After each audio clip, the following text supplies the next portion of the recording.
Hello everybody, today we are going to find out when to use used to. It's very important. We must know that we have to use used to plus infinitive. Very good. It's super important. Please keep it in your mind. Infinitive. When to use it?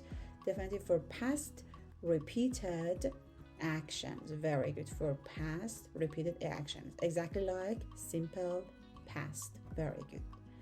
Exactly like simple past. Now let's look at this example. For example, he used to work for the police. Here we have used to plus infinitive. Word is our infinitive. Now let's look at the second example. He again used to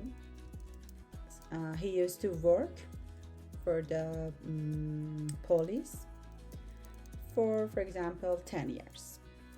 In this example, we have used to work for plus a duration of time. Is it correct? No, absolutely not. Why? Because we have to know that with used to, what should we do? We